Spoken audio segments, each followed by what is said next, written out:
Do you remember a time when technology was supposed to make our lives easier? When we were promised that computers and the internet would democratize information, create good-paying jobs, and give ordinary working families more power over their economic futures? I remember those promises too, and I remember believing that innovation would lift everyone up, not just a handful of billionaires sitting in Silicon Valley boardrooms. But let me be very clear about what has actually happened over the past 2 decades while we were told to trust the process and believe in the magic of the free market.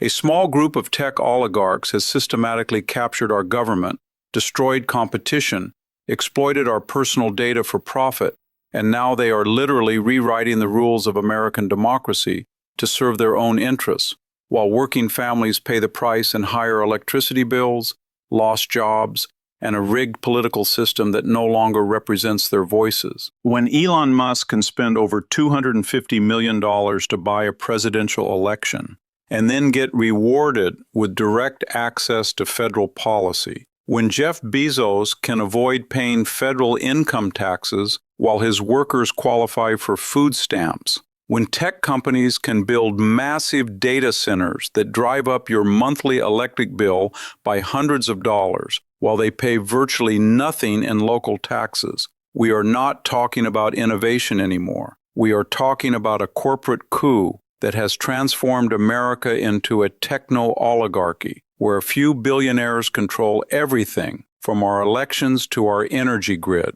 Think about what artificial intelligence was supposed to represent for the American people. We were told that AI would create new opportunities, enhance human potential, and solve complex problems that benefit everyone. Instead, what have we gotten? We have gotten algorithms designed to maximize corporate profits by keeping us addicted to social media platforms that harvest our personal information and sell it to the highest bidder. We have gotten AI systems that replace good-paying American jobs with automated processes that enrich shareholders while leaving workers with nothing. We have gotten surveillance technology that monitors our every move, not to keep us safe, but to generate data that tech companies can monetize.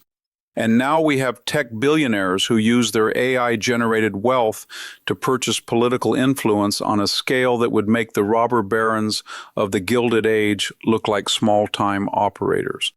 This is not happening by accident, and this is not the inevitable result of technological progress.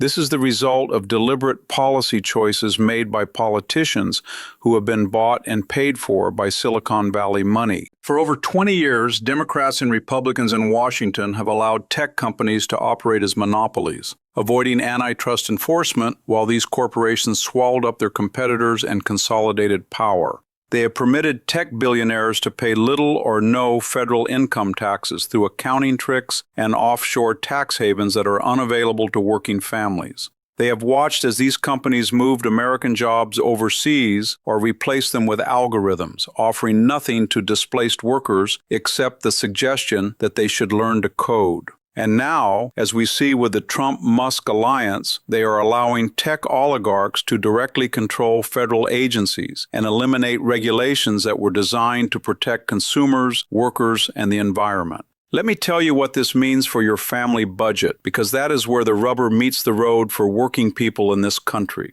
When tech companies build massive data centers to power their artificial intelligence systems, they consume enormous amounts of electricity, driving up energy costs for everyone else in the region. In Virginia, where Amazon Web Services operates dozens of data centers, residential electricity rates have increased by over 30% in the past 5 years, while Amazon paid zero federal income taxes. In Texas, crypto mining operations and AI data centers are straining the electrical grid so severely that ordinary families face rolling blackouts during peak demand periods, while the companies responsible for this crisis receive tax breaks and subsidies from state and local governments. Meanwhile, these same tech companies are laying off hundreds of thousands of workers, replacing human employees with artificial intelligence systems, and using the money they save on labor costs to buy back their own stock and enrich their executives and shareholders. This is not economic development, this is economic extraction. where a small group of billionaires sucks wealth out of our communities and concentrates it in Silicon Valley, while working families are left to deal with higher cost and fewer opportunities. And when working people try to organize unions to fight back against these abuses, what happens? Tech companies spend millions of dollars on union-busting campaigns, they hire armies of lawyers and consultants to intimidate workers, and they use their political influence to ensure that labor laws remain weak and unenforceable. When Amazon warehouse workers in Bessemer, Alabama tried to form a union, the company forced them to attend mandatory anti-union meetings, installed surveillance cameras to monitor organizing activities, and spent over $4 million on consultants whose job was to convince workers that collective bargaining was against their interest. This is what oligarchy looks like in practice, where corporations have unlimited resources to crush any challenge to their power, while working people have to fight these battles with whatever time and money they can spare after working multiple jobs just to pay their bills. But perhaps the most dangerous aspect of this tech oligarchy is how it has corrupted our democratic institutions and made it nearly impossible for ordinary people to have a meaningful voice in the decisions that affect their lives. When Elon Musk can single-handedly determine the outcome of a presidential election by spending $250 million on political advertising and voter mobilization, when tech companies can use their platforms to manipulate what information Americans see and hear about political candidates and issues, when Silicon Valley billionaires can buy senators and representatives the same way they buy real estate and yachts, we no longer have a democracy in any meaningful sense of the word. We have a system where money translates directly into political power, where the priorities of tech oligarchs become the priorities of our government, and where working families are left with the illusion of choice between candidates who have already been pre-selected by their Silicon Valley donors. This is why we see federal agencies being dismantled and restructured to serve corporate interests rather than the public good, why we see environmental protections being eliminated to make way for more data centers and mining operations, why we see antitrust enforcement being abandoned just when we need it most to break up these tech monopolies that are strangling competition and innovation. The current administration's partnership with tech oligarchs is not an aberration. It is the logical conclusion of a political system that has been systematically corrupted by concentrated wealth and power. And the human cost of this corruption extends far beyond higher electricity bills and lost jobs, though those impacts are devastating enough for the millions of families struggling to make ends meet in an economy that has been rigged against them. We are seeing an epidemic of mental health crises, particularly among young people who have grown up in a world where their self-worth is measured by social media algorithms designed to maximize engagement and advertising revenue. We are seeing the destruction of local journalism and independent media as tech platforms steal advertising revenue from newspapers and magazines while promoting misinformation and conspiracy theories that generate more clicks and views. We are seeing the erosion of privacy and personal autonomy as everything we do online is tracked, recorded, and analyzed to build psychological profiles that can be used to manipulate our behavior and political preferences. This is not the America that our parents and grandparents fought to build. This is not the country where hard work and fair play were supposed to be rewarded. This is not the society where everyone was supposed to have an equal opportunity to pursue their dreams and build a better life for their children.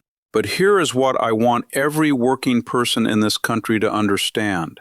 We are not powerless in the face of this oligarchy.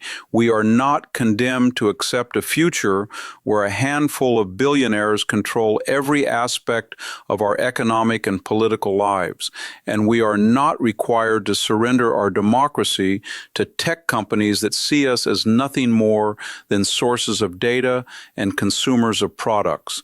Throughout American history, when concentrated wealth and power have threatened the well-being of ordinary people, working families have organized, fought back, and won. We broke up the railroad monopolies, we dismantled Standard Oil, We created labor laws that gave workers the right to organize and bargain collectively. We established Social Security and Medicare to ensure that everyone could retire with dignity. And we can do it again if we have the courage to demand change and the persistence to fight for it until we win. The solution to tech oligarchy is not complicated, even though the billionaires who profit from this system want us to believe that it is too complex for ordinary people to understand or change. We need to break up these monopolistic tech companies using the same antitrust laws that we used to break up other monopolies in the past, and we need to do it immediately before they consolidate even more power and make it impossible to challenge their control over our economy and political system. We need to tax billionaires and multinational corporations at rates that reflect their actual ability to pay, closing the loopholes that allow them to shift their profits to offshore tax havens while working families pay the full burden of supporting our schools, roads, hospitals, and other public services that make a civilized society possible. We need to treat internet access as a public utility, just like electricity and water, so that a handful of corporations cannot control who gets to participate in the digital economy and at what cost. We need to pass comprehensive data privacy laws that give people ownership and control over their personal information, making it illegal for tech companies to harvest, sell, and manipulate our data without our explicit consent and fair compensation. And we need to restore meaningful democracy by getting corporate money out of politics, overturning Citizens United, and creating a system of public campaign financing that gives ordinary candidates a real chance to compete against billionaire-funded politicians who serve their donors rather than their constituents. None of these reforms will be easy to achieve because the tech oligarchs who benefit from the current system have unlimited resources to fight against any change that threatens their power and profits. And they have already bought most of the politicians in Washington who would be responsible for implementing these reforms. But what they do not have is the one thing that ultimately matters most in a democracy: the support of the American people, who are beginning to wake up to the fact that this system is rigged against them and that the promises of technological progress have been hijacked by a small group of billionaires who care only about their own wealth and power. When Amazon workers organize unions, when communities fight back against data centers that drive up their electricity cost, when young people demand privacy protections and antitrust enforcement, when voters reject candidates who are funded by Silicon Valley money, we are seeing the beginning of a movement that can challenge and defeat the tech oligarchy if we stick together and refuse to give up until we win. This is our moment to reclaim American democracy from the billionaires who have captured it, to build an economy that works for everyone rather than just a privileged few, and to ensure that technology serves the needs of working families rather than the greed of corporate shareholders. The choice is ours, the power is ours, and the time for action is now, because the longer we wait, the stronger these oligarchs become, and the harder it will be to restore the promise of equality, justice, and opportunity that has always been the true foundation of American greatness.